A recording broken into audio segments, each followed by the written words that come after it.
At your command, the ancient device became your instrument, spinning to life with deafening resonance and gathering up the swirling essence like thread on a great spindle.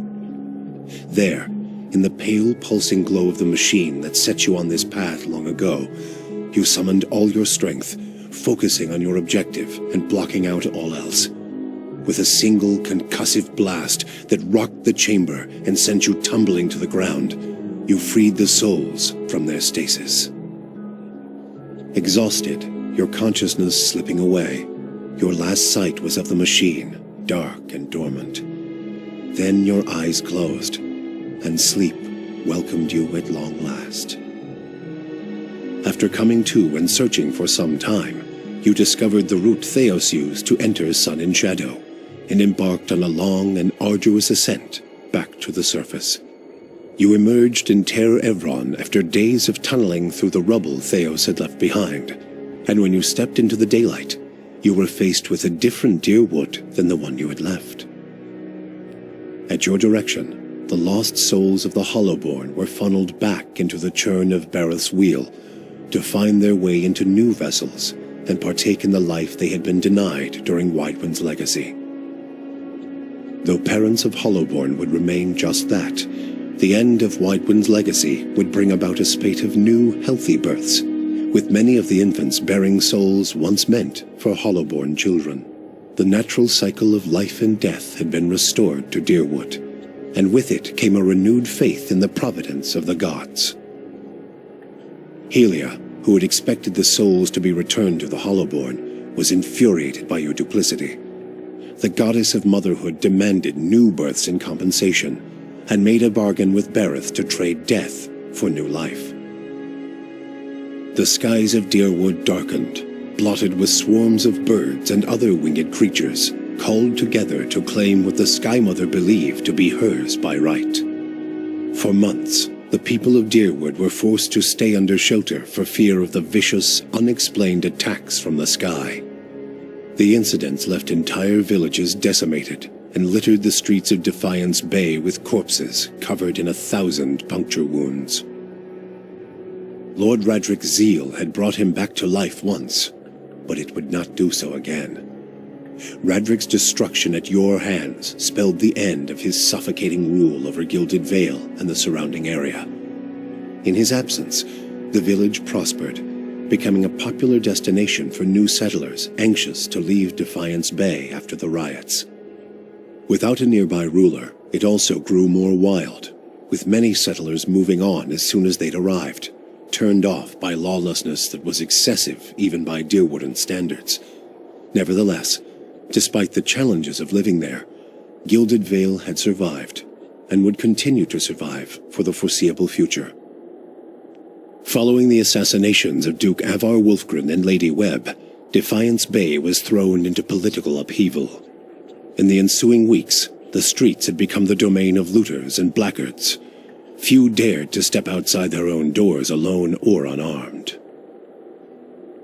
But order was soon re-established by the Knights of the Crucible, who, despite their depleted numbers, had gained favor in the public eye for their role in the unraveling of the conspiracy surrounding Whitewind's legacy, and were quickly reinforced by returning forces from Fleetbreaker Castle. For the Knights, their resurgence marked a return to the tradition as well.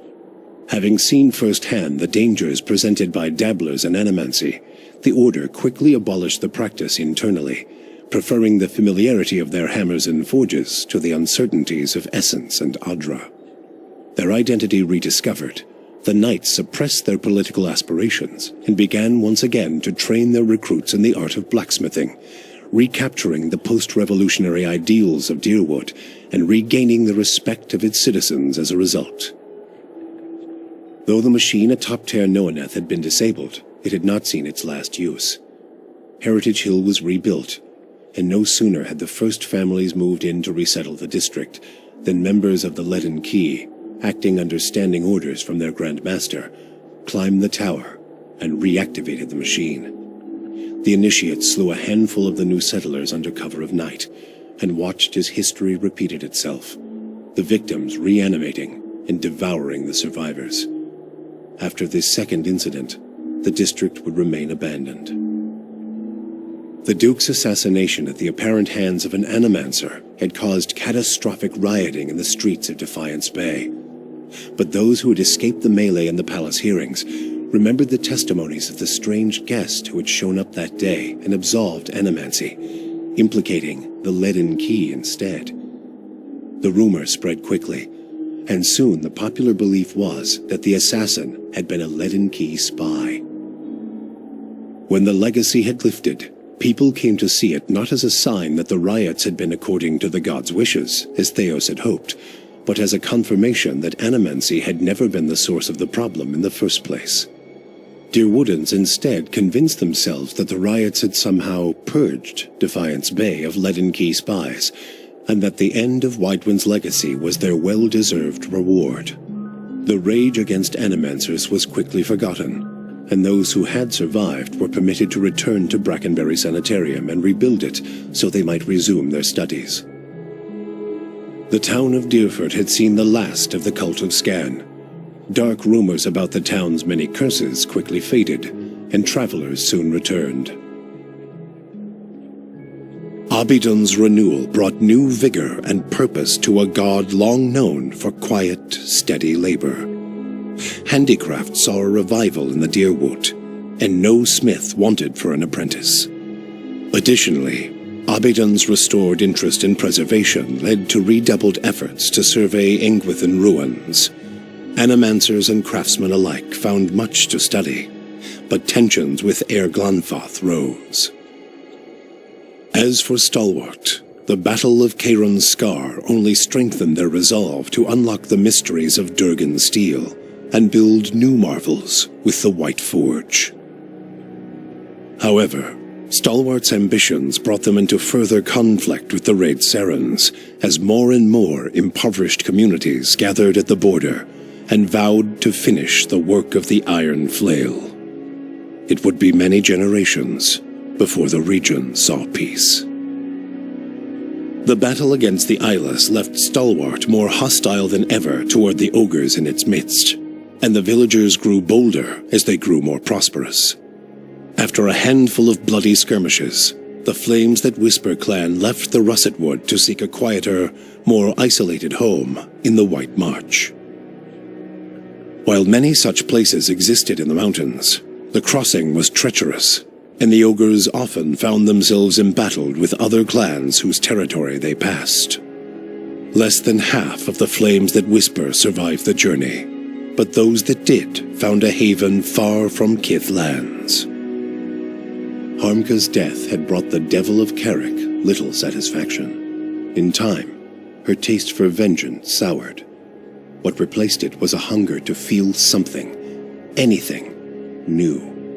Summer had thinned the snowpack twice over when she felt the joint at her elbow first begin to stiffen. She turned her back on the hopes of animancy and civilization and walked east. She pushed through the mountains, past Raid Ceres, and into the broad plains of Ishamiddle. She had forgotten what it was like to simply journey, no goal or destination in mind. Though she felt nothing more than the steady thump of her feet on the road, the endless horizons and grassy meadows were new to her. She measured her time in the gradual rusting of her body and was satisfied. Her movements slowed, but so did the world around her. Waist-high grasses undulated and tacked in the wind, as gradual as the tides. Sparrows and blackjays made steady pilgrimages across the sky, each flap of their wings a solemn salute. She could hardly move when she found something she had never seen before, the ocean. With the last of her strength, she pulled herself beneath the water, content at last to feel the movement of currents and the constant caress of the waves. Zawa saw that his master's teachings were lost to the world, and that he was to blame for it. He began to journey aimlessly, seeking punishment and suffering, craving the moments of clarity they brought him. But they would remain only moments, as true enlightenment continued to elude him. Free from the burden of her memory, Maneha soon left the gift-bearers and resumed adventuring. Now that she had a taste for the world, she wanted to experience it anew. Maneha rediscovered her zest for battle, extravagance, and romance. She kept her gaze on the horizon, looking from one journey to another more distant, from the lover in her arms to another more fervent. Hers was a life of excitement, violence, and passion. She moved too quickly for regret to catch up with her, and she hoped only that she might outpace it in the next life as well. The fortress of Cadnua emerged as a bastion of security in the midst of an untamed land, becoming the envy of every thane and earl in Deerwood. Legend grew over time of its impregnability, and stories of formidable invaders easily scattered by the keep's defenses became popular around the hearths of Deerwoodinians. Likewise, it also became a beacon to travelers, merchants, and visiting dignitaries alike. Reputed as the finest fortress in all Deerwood, people would journey from near and distant lands alike to experience its fabled hospitality and grandeur. After the death of the master below, a strange quiet fell over the endless paths of Odnua. The attacks on the fortress above ceased, Odnua's silent titan the closest remaining thing to a master in its musty, forgotten passages. Palagina had gone against the Duke Spell's orders by inventing a new trade arrangement with the Anamenfath to accommodate the recovering Deerwooden market. With the Deerwood's people still weakened by Weidman's legacy, the Valian republics easily pushed their would-be competitors out of the market. For her outrageous insubordination and audacity, Palagina was banished from the republics. She traveled north in the Eastern Reach, avoiding Valian ports and entering the ranks of the kind wayfarers. Despite her bravery and dedication to those in her care, her strange appearance made her feel like an outsider wherever she went. Adair chose not to return home to Gilded Vale. Still most comfortable far from cities, he settled in Deerford, which, like many towns in the Deerwood, was beginning the slow process of rebuilding. Believing now that it was the obligation of Kith to be the leaders their gods had not, Adair was soon named mayor of the town, and under his guidance, Deerford soon began to prosper. He expelled the last of the Scanites from the area, and drew new settlers with the offer of land, a trick he had learned from someone he otherwise preferred to forget. With each passing day, Deerford would come to more closely resemble the Gilded Vale of Adair's childhood, the one worthy of its name. When the dust settled in sun and shadow, Aloth looked upon the remains of Theos Ixarchanon, his former master. He saw where the Grand Master had gone wrong, and what would be required to undo the harm Theos had wrought. With a flick of his wrist, he burned Theos's robe, headdress, and every other symbol of the man's power. Never again, he vowed, should Kith live in fear and blind obedience to an authority they did not understand. Armed with the knowledge and courage he had gained on his journeys with the Watcher, he set out on the long and lonely task of dismantling the Leaden Key. With the Watcher's goals accomplished and his own vows fulfilled, Kanorua sailed back toward Rawatai, thinking on the lessons his travels had provided him. By the time he landed at Tekoa, he understood what his path must be.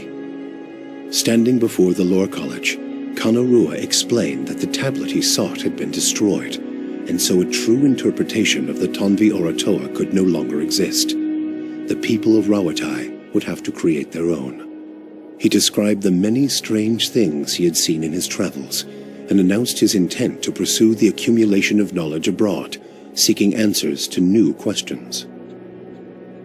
True to his word, Kana soon set sail on yet another expedition, and in Tekoa, his passionate accounts inspired many to follow in his footsteps.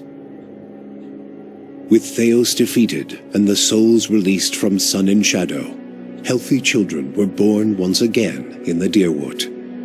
The grieving mother sought a place where she might do penance for the birthing bell. She returned to Deerford, where, to the astonishment of the villagers, she delivered the first healthy child in over a decade. She remained there, and with each new birth, she saw a measure of hope restored to the Deerwood, and a measure of grace for her own troubled past. Durrance used Mogren's strength only until Theos had been cast from the world, and then swore off her influence entirely.